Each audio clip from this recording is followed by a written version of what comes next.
When Amara got a scholarship to the most expensive high school in her state, she thought her dream has come to a reality and never knew it was the beginning of her pains. The scholarship announcement had come like a miracle.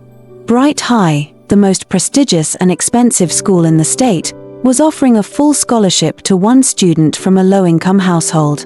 Amara had applied, not daring to hope too much. But against all odds, she had won. Her mother, a hard-working auxiliary nurse, had wept tears of joy when the news came. "This is your chance, Amara. Remember your father is no longer alive to support your education," she had said, clutching her daughter's hands. "Don't let anyone take it from you." But as Amara stepped into the school compound, she felt the weight of 1,000 eyes on her. The students of Bright High were a different breed, confident, polished, and dripping with wealth. Their laughter echoed through the halls that made Amara feel like an intruder. She clutched her admission letter tightly, and her old school pack as if it could shield her from the judgmental stares. She adjusted the strap of her old backpack, the same one she'd been using since she was younger, and took a deep breath. "This is my chance. My golden ticket to a better future," Amara said to herself. She had walked into her SSS1 class with a hopeful smile, greeting her new classmates with a soft good morning. But her greeting was met with silence. The students exchanged glances, their eyes narrowing as they took in her faded uniform and old backpack. Amara felt her cheeks burn as she quickly found her seat, her heart sinking with every passing second. It didn't take long for the bullies to find her. Florence, the self-proclaimed queen bee of the class, was the first to approach. She sauntered over to Amara's desk, her designer shoes clicking against the tiled floor. "Hi," she said, her voice dripping with false sweetness. "I'm Florence. What's your name?" Amara, grateful for the friendly gesture, smiled. "I'm Amara. Nice to meet you." Florence's eyes gleamed with mischief. "Are you the scholarship student?" With pride, Amara nodded. "Yes, I am." The moment the words left her lips, Florence's friendly gesture changed. She turned to her friends with a laughter. "Guys, she's the scholarship student." The classroom erupted in laughter. Amara felt her stomach churn as the other students pointed and whispered, their words cutting deeper than any knife. "Poor girl," someone said. "She doesn't belong here." Amara tried to ignore them, focusing on the teacher who had just entered the room. But even the teacher's introduction couldn't shield her from the humiliation. "Class, let's welcome our new student, Amara," the teacher said, oblivious to the tension in the room. Only one person clapped, a boy named Ben, the richest and most handsome student in the class.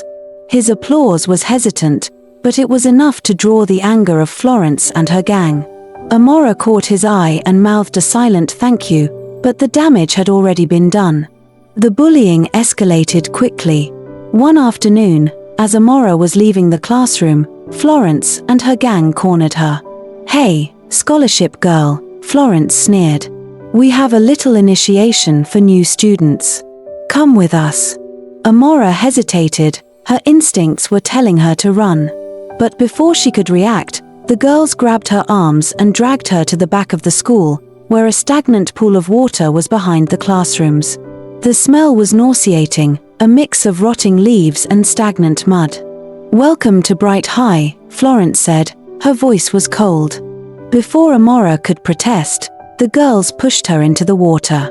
She stumbled, her uniform soaking through as the filthy water clung to her skin. Tears streamed down her face as she tried to climb out, but Florence stopped her. "Not so fast," she said, holding up a basin of dirty water. "This is the final touch." Amara screamed as the water was poured over her head, the filth clinging to her hair and clothes. The girls laughed, their voices echoing in her ears as she collapsed to her knees, sobbing. Amara's days at Bright High became a relentless cycle of torment. The bullies, led by Florence, found new ways to humiliate her every day. They would steal her books, scribble insults on her desk, and spread rumors about her being a charity case. Amara tried to keep her head down, focusing on her studies, but the emotional toll was unbearable. One evening, after another grueling day, Amara returned home to find her mother, Mrs. Johnson, sitting at the small wooden table in their modest living room. Her face was etched with worry, and Amara could tell something was wrong. "Amara, sit down," her mother said softly. Amara obeyed, her heart racing. "What is it, Mama?" Mrs. Johnson sighed, her hands trembling as she held a piece of paper. "The hospital called today. They're cutting back on auxiliary staff.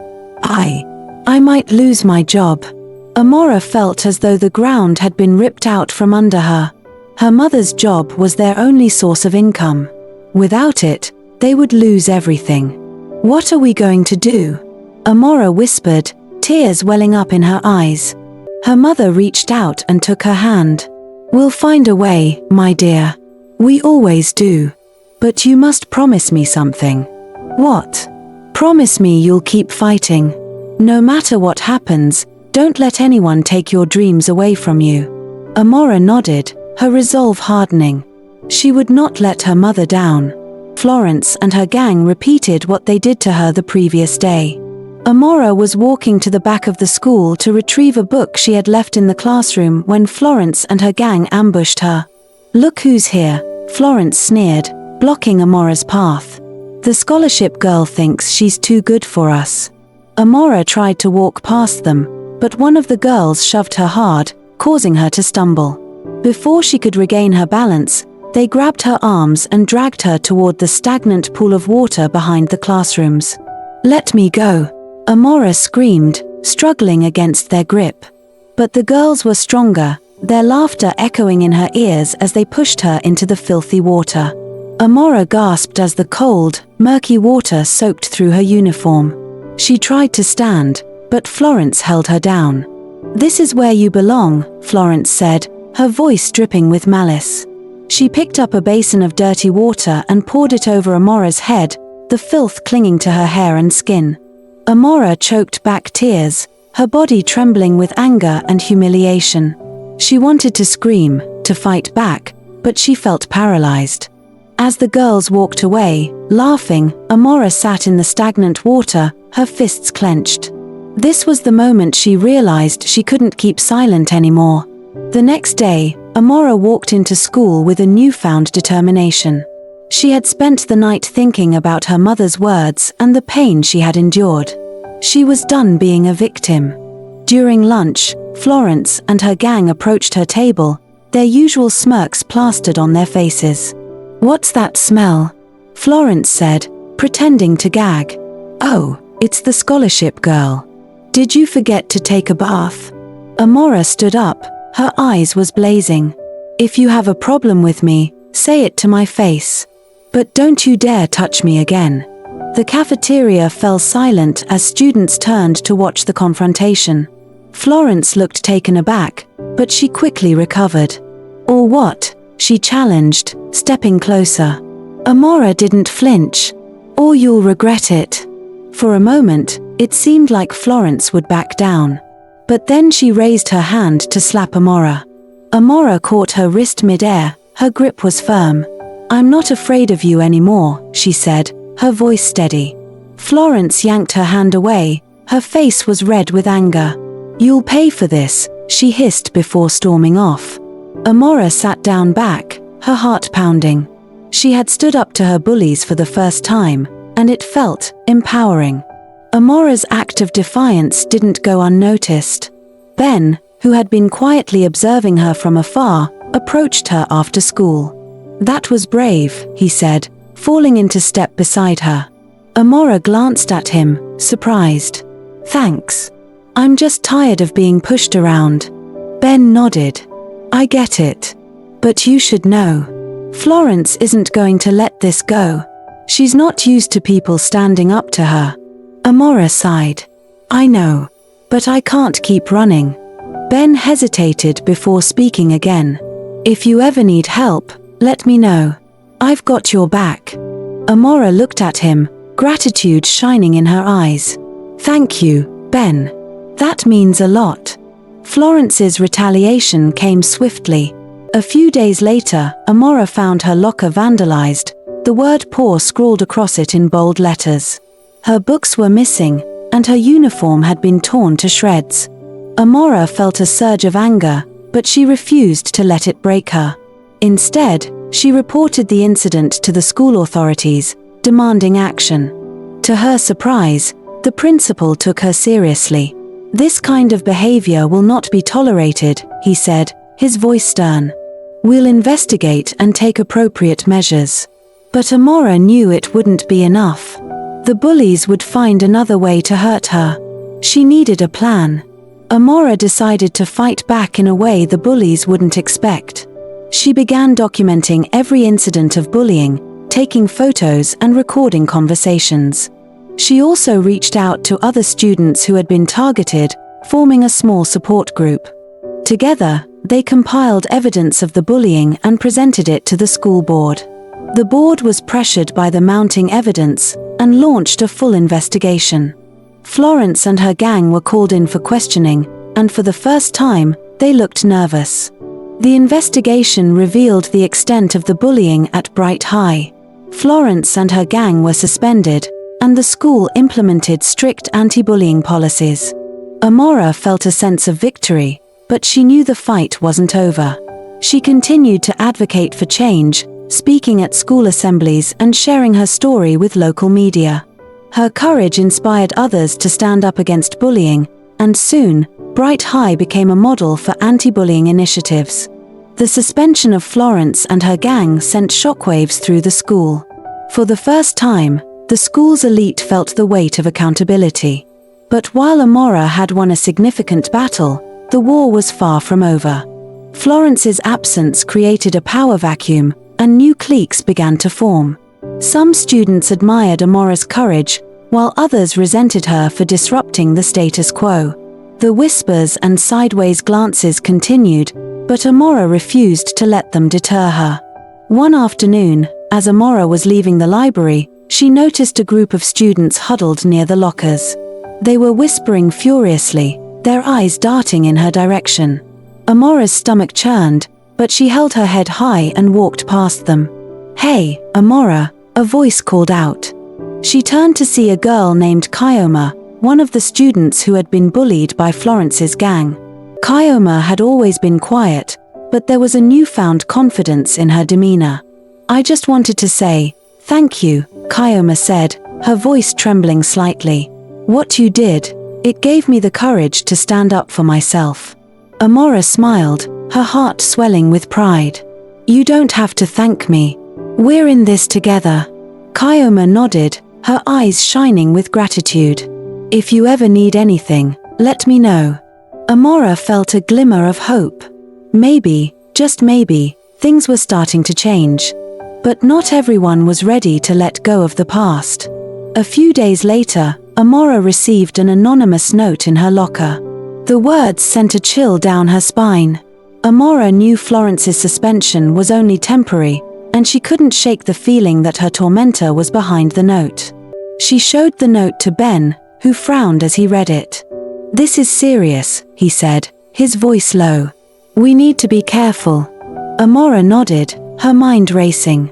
She had thought the worst was behind her, but now she realized the fight was far from over. Amara decided to take matters into her own hands. She called a secret meeting with Kyoma and a few other students who had been targeted by Florence's gang. "We need to stick together," Amara said, her voice firm. "If we stand united, they can't hurt us." The group nodded in agreement, their faces filled with determination. They began to strategize, sharing stories and brainstorming ways to protect themselves. But as the meeting progressed, Amara couldn't shake the feeling that they were being watched. She glanced over her shoulder, her heart pounding, but the hallway was empty. Florence returned to school a week later, her demeanor was colder and more calculating than ever. She walked through the halls with her head held high, as if daring anyone to challenge her. Amara tried to avoid her, but Florence made sure their paths crossed. "Welcome back," Amara said, her voice steady despite the fear in her stomach. Florence smirked, looking at her. "Did you miss me?" Amara didn't respond, but the tension between them was obvious. She knew Florence was biding her time, waiting for the perfect moment to strike again. The trap was set during the school's annual talent show. Amara had signed up to perform a spoken-word piece about resilience and overcoming adversity.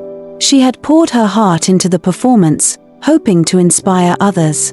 But as she stepped onto the stage, she noticed Florence and her gang sitting in the front row, their faces twisted into malicious grins. Amara took a deep breath and began her performance. Her voice was strong and clear. But halfway through, the microphone cut out. Confused, Amara tapped the microphone, but it remained silent. The audience began to murmur, and Amara felt a wave of panic. Then, the lights went out. In the darkness, Amara heard footsteps approaching. She tried to move, but someone grabbed her arm, pulling her off the stage. "Let me go," she screamed, but her voice was drowned out by the chaos. Just as Amara thought she was about to be dragged into the shadows, a voice cut through the darkness. "Leave her alone." It was Ben. He had been watching from the wings and had seen Florence's gang surround Amara.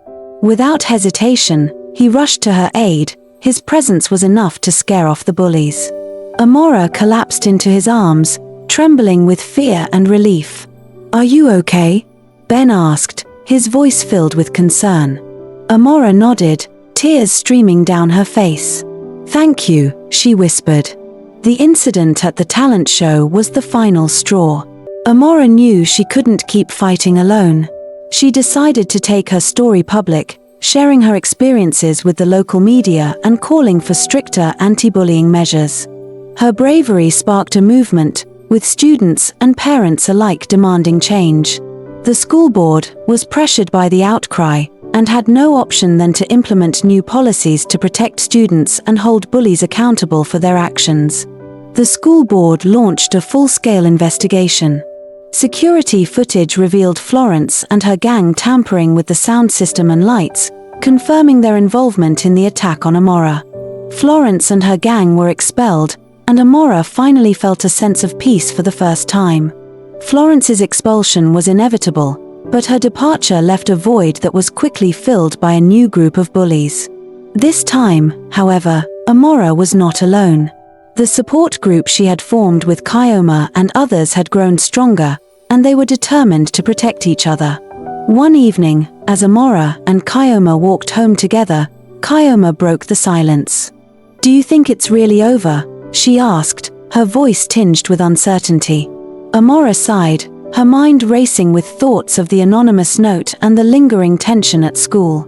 "I don't know," she admitted. "But we can't let our guard down. We have to stay strong." Kyoma nodded, her resolve was hard. "Together, we can face anything." The new group of bullies, led by a girl named Tolu, was more cunning and subtle than Florence's gang. They avoided direct confrontations, opting instead for psychological warfare. Amara began to notice small but unsettling changes. Her textbooks would go missing, her locker would be vandalized, and she would receive cryptic messages on her phone. One day, as she was leaving the school library, Amara found a note taped to her bag. "You may have won the battle, but the war is far from over." The words sent a chill down her spine. Amara knew Tolu was behind the note, but she had no proof. Amara decided to take a different approach. Instead of confronting Tolu directly, she began to gather information about her. She discovered that Tolu had a troubled home life and was using bullying as a way to cope with her own pain. Amara reached out to Tolu, hoping to find common ground. "I know what it's like to feel alone," Amara said. Her voice was gentle but firm. "But hurting others won't make your pain go away." Tolu's eyes narrowed, but Amara could see a flicker of vulnerability. "You don't know anything about me," Tolu snapped. "Maybe not," Amara admitted. "But I'm willing to listen if you're willing to talk." For a moment, it seemed like Tolu might open up. But then she turned away, closing the door fit any form of conversation with Amara. The tension between Amara and Tolu came to a head during the school's annual sports day. Amara had signed up for the relay race, hoping to prove that she was more than just a victim. But as she prepared for her leg of the race, she noticed Talou and her gang whispering and pointing in her direction. Amara tried to shake off the feeling of unease, but it continued like a dark cloud. The race began, and Amara ran with all her might. Her heart was pounding with determination. But as she passed the baton to her teammate, she felt a sharp pain in her ankle. Amara collapsed to the ground, clutching her ankle in pain. She looked up to see Talou laughing, her foot still extended from the trip. The crowd gasped, and the teachers rushed to Amara's aid. But as she was carried off the field, Amara's eyes met Talou's, and she saw something she hadn't expected: regret. The incident at the sports day was a wake-up call for Talou. Seeing the pain she had caused Amara forced her to confront her own actions. A few days later, Talou approached Amara after school. "I'm sorry," Talou said, her voice barely above a whisper. "I didn't mean to hurt you." Amara looked at her, her heart softening. "I know," she said. "But you have to understand that your actions have consequences." Talou nodded, tears streaming down her face. I didn't know how else to deal with everything." Amara reached out and took Talou's hand. "You don't have to go through this alone. We can help you." Amara and Talou began to work together, using their experiences to help others. They started a peer support group at school, offering a safe space for students from troubled home and the likes to share their struggles and find solutions. The group quickly gained traction, with many students joining in. Amara and Talou became unlikely allies, their shared experiences forging a bond that transcended their past conflicts. One evening, as they were preparing for a group meeting, Talou turned to Amara. "Thank you," she said, her voice filled with gratitude, "for not giving up on me." Amara smiled, her heart swelling with pride. "We're in this together." Amara's final year at Bright High was a whirlwind of emotions. The scars of her past battles were still fresh, but she had emerged stronger and more determined than ever. One evening, as she sat at her desk studying for her final exams, her mother entered the room with a cup of tea. "You've been working so hard," Mrs. Johnson said, placing the tea on the desk. "Don't forget to take care of yourself." Amara smiled, her heart swelling with gratitude. "I know, Mama. But these exams are important. I need to do well." Mrs. Johnson sat down beside her, her eyes were filled with pride. "You've already done so much, Amara. I'm so proud of you." Amara reached out and took her mother's hand. "I couldn't have done it without you, Mama. You've always believed in me." Mrs. Johnson's eyes were filled with tears. "You've always been my strength, Amara. No matter what happens, remember that." Amara's hard work paid off when she received a full scholarship to a prestigious university. The news came as a surprise, and she couldn't contain her excitement as she rushed home to tell her mother. "Mama, I got it," Amara exclaimed, waving the acceptance letter in the air. "I got the scholarship." Mrs. Johnson's was crying as she hugged her daughter tightly. "I knew you could do it, Amara. I'm so proud of you." Amara felt a surge of emotions, joy, relief, and a sense of accomplishment. She had fought so hard for this moment, and it was finally here. Amara's first day at university was a mix of excitement and nervousness. The campus was bustling with activity, and she felt a sense of belonging she had never experienced before. She quickly made friends with her roommate, a girl named Ngozi, who shared her passion for social justice. Together, they joined various student organizations and began to make a difference on campus. One evening, as they were preparing for a charity event, Ngozi turned to Amara. "You've been through so much," Ngozi said, her voice filled with admiration. "How do you stay so strong?" Amara smiled, her heart swelling with pride. "I've learned that strength comes from within. No matter what happens, I know I can overcome it." Amara's mother, Mrs. Johnson, had also been working hard to improve their lives. She had taken on a second job and was saving money to start her own small business. One evening during holiday, as they sat together in their modest living room, Mrs. Johnson shared her plans with Amara. "I've been thinking," Mrs. Johnson said, her voice filled with determination. "I want to start a small catering business. I've always loved cooking, and I think it's time to take a chance." Amara's eyes filled with tears. "Mama, that's amazing. I'm so proud of you." Mrs. Johnson smiled, her heart swelling with pride. "We've come so far, Amara. Together, we can achieve anything." Amara's life took an unexpected turn during her second year at university. She was attending a charity event when she bumped into a young man named Emeka. "I'm so sorry," Amara said, quickly apologizing for the accidental collision. Emeka smiled, his eyes was twinkling with amusement. "No harm done. I'm Emeka, by the way." Amara felt a flutter in her chest as she shook his hand. "I'm Amara. Nice to meet you." They quickly struck up a conversation, discovering they had much in common. Emeka was a law student with a passion for social justice, and they spent the evening discussing their dreams and aspirations. As the night wore on, Amara felt a connection she hadn't felt in a long time. Amara and Emeka's relationship blossomed over the next few months.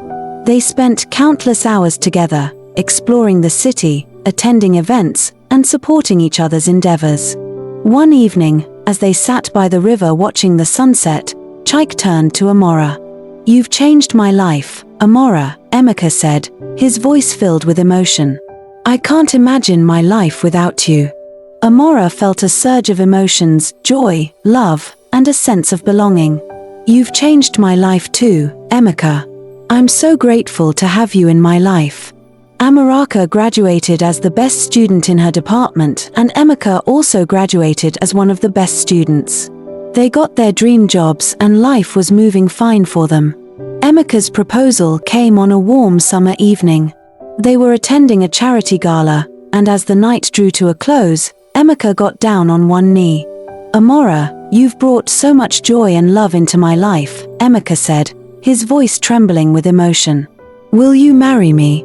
Amara's eyes was filled with tears as she nodded. "Yes, Emeka. I will marry you." The crowd erupted in applause as they embraced, their hearts filled with love and hope for the future. The date for their wedding was announced, families and friends were preparing for the big event. Amara's mother couldn't hold back her joy. She had chosen the group wrapper she and her fellow women in the neighborhood would use for the wedding, but something tragic happened. In the morning, when Amara noticed her mother hasn't come to her room to wake her as usual and remind her she would soon be a bride, she went to her room and met her mother lying on the bed, motionless. "Mama, please wake up. I am here, let's discuss about my wedding, it's tomorrow and the caterers will soon be here." But Mama didn't wake up. Amara ran to call the doctor from a nearby clinic, who examined her and said, "Amara, I am sorry but Mama is gone." Amara shouted and threw herself on the floor crying, attracting neighbors who rushed in. Amara fainted and it took the efforts of the doctor to revive her. Emeka came with his family members and couldn't control their tears. Mrs. Johnson stood by her daughter through the toughest moments, and when her daughter was made and finally achieved her dream to change her life, death took her away. As Amara cried, she said she can't continue with the wedding anymore. Emeka's family met with her family. The wedding was postponed while the core of Amara's mother was taken to the village for burial the following day. At the cemetery, Amara was the focus of everyone. She cried and begged to be buried with Mama. She said she owed her success to her and asked what was the essence of living if her mother, who suffered for her to achieve so much in life, was no longer alive. Few days after they returned to Lagos, Emeka and some friends were around to console Amara. She finally resolved to move on but vowed to immortalize her mother by opening a foundation in her name. 1 month after the death of Mrs. Johnson, Amara and Emeka got married. Their wedding was a beautiful celebration of love and unity, only attended by friends and family who gathered to witness their union. It was an emotional moment as everyone wished Amara's mother was alive to witness the big day of her only child she sacrificed everything for. As they exchanged vows, Amara couldn't control her tears and silently prayed for the soul of her mother. Amara and Emeka's life together was filled with love, laughter, and shared dreams. They continued to work towards their goals, supporting each other every step of the way while raising their children together. Amara and her husband started a foundation in her late mother's name to help underprivileged children access education. At the launching of the foundation, she was emotional as she spoke of her mother's sacrifice. Today, I chose to remember my late mother through this foundation. Mama's entire life was about helping others and being generous.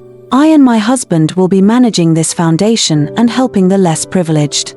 I believed by doing what Mama cherished most, she would be happy in the heaven.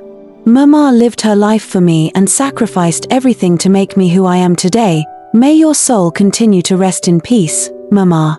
Your daughter loves you, she said with tears.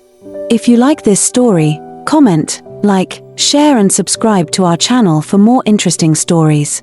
I would like to read your views about this story.